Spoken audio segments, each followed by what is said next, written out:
सास का घूंघट पार्ट 2। पिछले अंक में हमने देखा कि देविका अपने ससुराल में हर गलत बात का विरोध करती, तो उसकी वजह से देविका पर उसके ससुराल वाले बहुत अत्याचार करने लगे।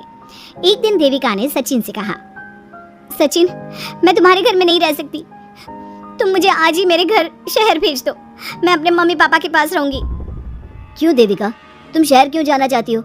यहाँ तुम्हें किस बात की परेशानी है? किस बात की परेशानी नहीं है सचिन, तुम्हारे घर के आदमी औरतों के साथ जानवरों जैसा व्यवहार करते हैं, मैं ऐसे माहौल में नहीं रह सकती।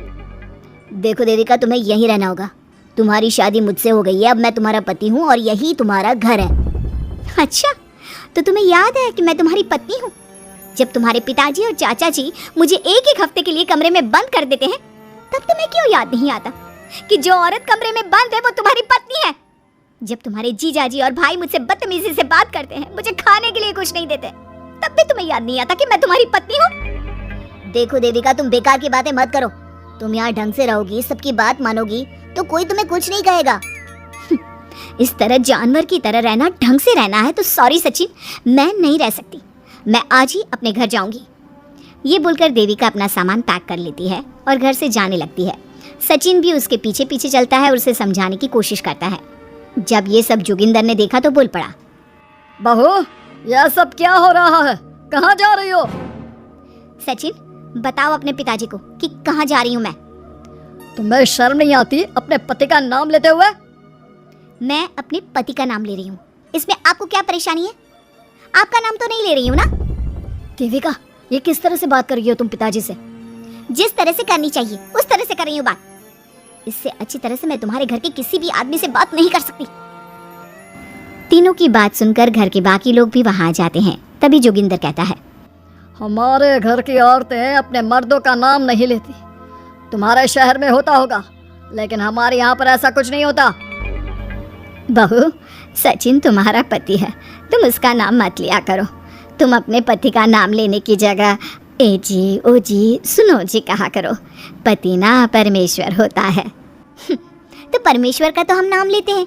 क्यों माँ जी, क्या आप अपने इष्ट देव का नाम नहीं लेती? माँ जी, ये सब इन पुरुषों के बनाए तौर तरीके हैं औरतों को दबाने के लिए। ये बेशर्म लड़की ऐसा नहीं सुधरेगी, ये हमारे घर की औरतों को भड़का रही है। सचिन, तुम इसे चुप कराओगे या फिर मैं करूं? नहीं नहीं पिताजी, मैं अभी समझा देता हूँ। चलो देविका अंदर, और कितना तमाशा बनाओगी मेरा? सचिन, मैं अंदर नहीं बाहर जाऊंगी, अब मैं यहाँ नहीं रह सकती। देविका की बात सुनकर महेंद्र कहता है, भाई साहब, ये लड़की इस घर से और गांव से बाहर ना जानी चाहिए, नहीं तो हमारे घर और गांव की औरतें भी ऐसी ही हरकतें करेंगी, वो भी मर्दों के खिलाफ बगावत करेंगी। और मैं भी देखती हूँ कि मुझे घर से बाहर जाने से कौन रोकता है। बहू, इनसे बहस करने का कोई फायदा नहीं, तुम अंदर चलो, इस गांव के मर्दों के अंदर बहुत अहंकार भरा हुआ है। देविका किसी की बात नहीं सुनती और अपना सामान उठाकर घर से बाहर जाने लगती है। तभी वहां मोहन और कल्याण आते हैं। कल्याण देविका के हाथ में से उसका सूटकेस छीन लेता है और मोहन देविका को जोरदार थप्पड़ मारता है। देविका का सर दीवार में लगता है और वो बेहोश हो जाती है। देविका, देविका तुम ठीक तो? भैया, आपकी हिम्मत कैसे हुई मेरी पति पर हाथ उठाने की? सचिन, तुम जल्दी से देविका भाभी को अंदर कमरे में ले जाओ, मैं अभी वैद्य जी को लेकर आती हूँ। वीना जल्दी से वैद्य जी को लेकर आती है। वैद्य जी थोड़ी देर तक देविका की जांच करते हैं और कहते हैं, मुबारक हो आप सबको, आपकी बहू माँ बनने वाली है। अभी तो मैं आपको दवाई दे देता हूँ, लेकिन आगे इनके इलाज के लिए आपको दाई अम्मा को बुलाना होगा। ये बात सुनकर घर के सभी लोग खुश होते हैं। देविका को जब होश आता है, उसे ये बात पता चलती है तो वो बहुत खुश होती है। वो सबसे कहती है, मैं अपने बच्चे को यहाँ नहीं रख सकती। क्यों बहू, क्या हुआ? अब तुम ये सब बातें मत सोचो, तुम्हें आराम करना चाहिए। नहीं माँ जी, आप नहीं समझ रही, अगर मेरा बेटा हुआ तो इस घर के मर्दों की तरह अहंकारी और औरतों पर जुल्म करने वाला बनेगा, और अगर मेरी बेटी हुई तो वो जानवरों की तरह जुल्म सहने वाली बनेगी, और दोनों ही अनपढ़ रहेंगी। देविका की बात सुनकर घर की सभी औरतों को पहली बार एहसास हुआ कि वो किस अंधकार वाले समाज में जी रही हैं, लेकिन फिर भी घर की सारी औरतें उसे ही समझाती हैं।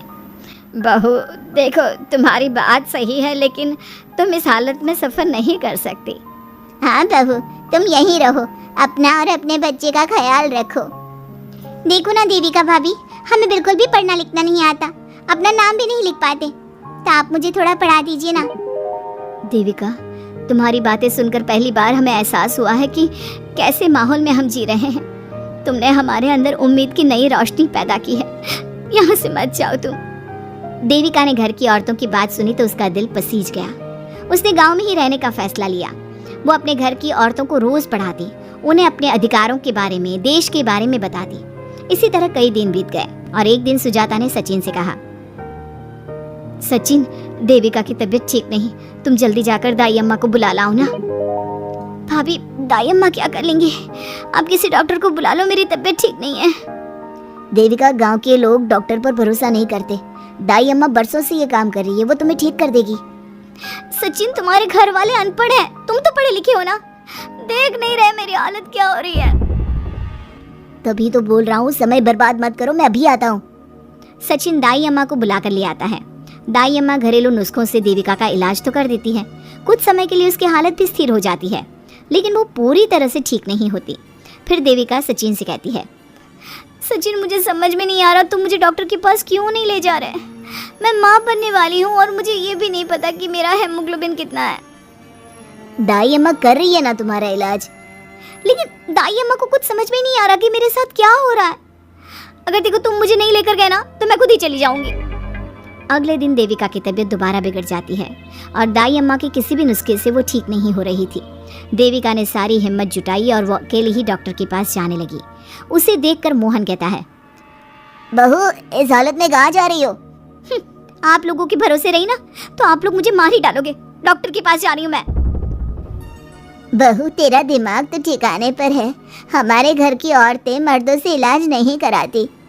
हे भगवान, इन जाहिल लोगों को मैं कैसे समझाऊं? डॉक्टर औरतें भी होती हैं। बहू, तो हमें पागल मत बना, हमने तो कभी कोई महिला डॉक्टर नहीं देखी। तू झूठ बोलकर निकलना चाहती है ना? इस गांव की सरहद से आप लोग कभी बाहर नहीं गए ना, इसलिए आप लोगों को नहीं पता कि महिलाएं डॉक्टर के अलावा क्या क्या है। ए लड़की, तुझसे तमीज से बात कर रहे हैं तो तू ज्यादा हवा में मत उड़। बोला ना एक बार, चल अंदर जा। चाचा जी, मैं अंदर नहीं जाऊंगी, डॉक्टर के पास जाऊंगी। मेरा इलाज सिर्फ डॉक्टर ही कर सकता है। ये बोलकर देविका घर से निकल रही थी कि तभी जोगिंदर ने उसे कमरे में ले जाकर बेड पर जोर से धक्का दे दिया, जिसकी वजह से देविका के पेट में चोट लग गई और वो दर्द की वजह से जोर जोर से चिल्लाने लगी। ये देखकर घर की सारी औरतें देविका को संभालने लगी। देविका, हिम्मत रखो, सब ठीक हो जाएगा। देविका भाभी, आप ठीक हो ना? माँ, कुछ करिए ना, भाभी की तबीयत बहुत खराब हो रही है। लेकिन मैं क्या कर सकती हूँ? भाभी, कुछ तो करो, कहीं बहू को कुछ हो ना जाए। उधर जोगिंदर मेन गेट पर बड़ा सा ताला लगा देता है और कहता है, आज के बाद इस घर से कोई भी औरत बाहर नहीं निकलेगी। देविका का बच्चा भी इसी घर में होगा, यह जिंदा रहे या मर जाए। जोगिंदर की बात सुनकर सभी औरतें बाहर आती हैं। जब विमला को इस बात का एहसास हो जाता है कि जोगिंदर देविका को डॉक्टर के पास किसी कीमत पर नहीं जाने देगा, तब विमला पहली बार अपना घूंघट उठाकर तेज आवाज में कहती है, मैं भी देखती हूँ देविका को डॉक्टर के पास जाने से कौन रोकता है। आज देविका डॉक्टर के पास जाकर रहेगी। देविका की सास का घूंघट आखिरकार उतर ही गया। घर के आदमियों ने पहली बार विमला का ये रूप देखा था और उसकी तेज आवाज पहली बार सुनी थी। क्या विमला अपनी बहू की जान बचा पाएगी या जोगिंदर अपनी पत्नी की आवाज भी दबा देगा? ये जानने के लिए हमारे अगले एपिसोड का इंतजार कीजिए और हमें कमेंट में ये भी बताइए कि घर की औरतों को आगे क्या कदम उठाना चाहिए।